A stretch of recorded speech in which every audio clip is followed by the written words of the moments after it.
Hello, good morning, students. How are you all? Well, beta, I hope all of you are very good. All of you are very fine. Okay, beta? Take care.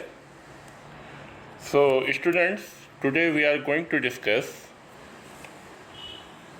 about Christy Brown and Beethoven.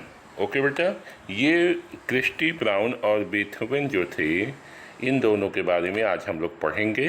ठीक है, तो चलिए शुरू करते हैं. Christy Brown was an Irish writer and painter. He had cerebral palsy, a rare nerve disease.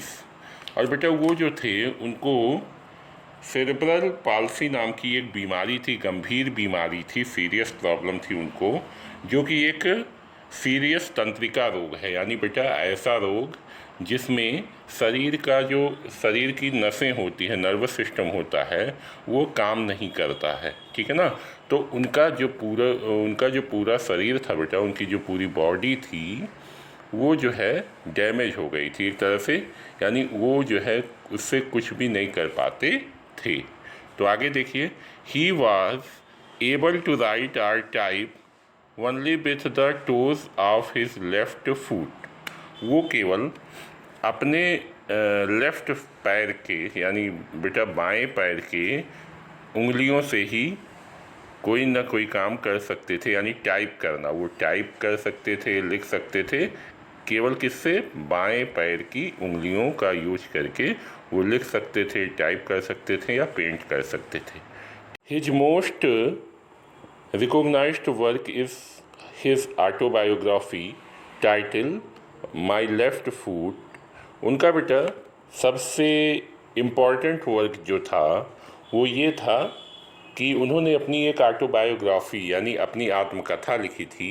यानी एक book लिखा था अपने बारे में जिसका नाम था माई लेफ्ट फूट. ठीक है.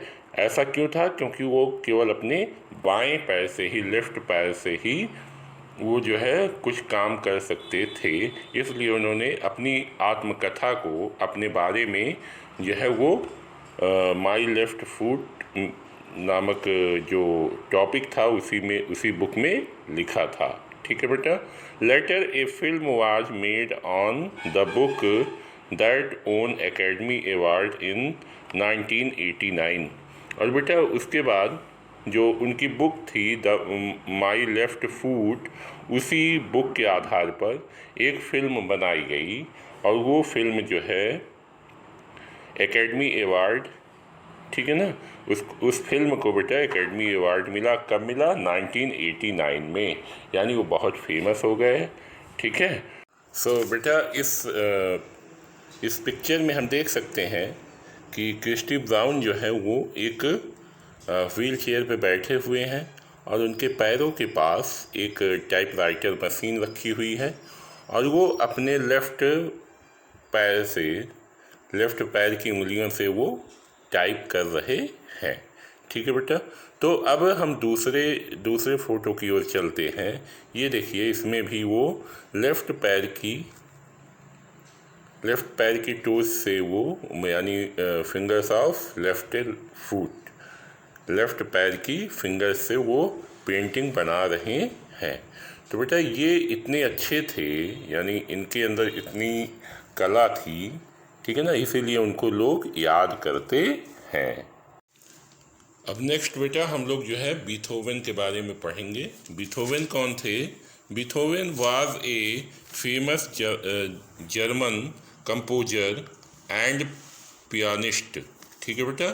बीथोवन जो थे एक फेमस जर्मन कंपोजर थे, यानी संगीतकार थे, और पियानो वादक थे, यानी वो पियानो बजाते थे. He was almost or totally deaf. वो जो है बेटा पूरी तरह से बहरे थे, यानी वो सुन नहीं सकते थे. ठीक है ना बेटा. Despite this he composed some of his most famous symphonies which have made him famous all over the world. और बेटा इसके बावजूद भी उन्होंने कई प्रसिद्ध सिम्फनी की रचना की. ठीक है ना. उन्होंने कई सिम्फनी बनाए या उसकी रचना की जिससे वो पूरी दुनिया में फेमस हो गए। ठीक है बेटा। तो ये जो आप देख रहे हैं बीथोवन जो है वो बहरे होने के बावजूद भी, वो बहरे थे, बहरे होने के बावजूद भी उन्होंने पियानो बजाने में और सिम्फनी की रचना करने में बेटा वो आगे थे और इसीलिए उनको लोग याद करते हैं। ठीक। हाँ तो बेटा ये इस पिक्चर में आप देख सकते हैं कि बीथोवन जो है बहरे होने के बावजूद भी कितनी तन्मयता के साथ कितना अच्छा पियानो बजा रहे हैं, कितने कि उस यानी उन्होंने अपने प्रोफेशन को एंजॉय किया। ठीक है ना। वो पियानो को बजाना उनका पैशन था, उनका प्रोफेशन था और वो उसको पैशनेटली करते थे, यानी वो उसको पूरे आनंद के साथ करते थे। सो स्टूडेंट्स आज के लिए इतना ही। आगे हम लोग सुधा चंद्रन और ब्रेल के बारे में पढ़ेंगे बेटा। आगे हम लोग सुधा चंद्रन और लुइस ब्रेल के बारे में कल पढ़ेंगे। Okay, wish you all the best. Thank you.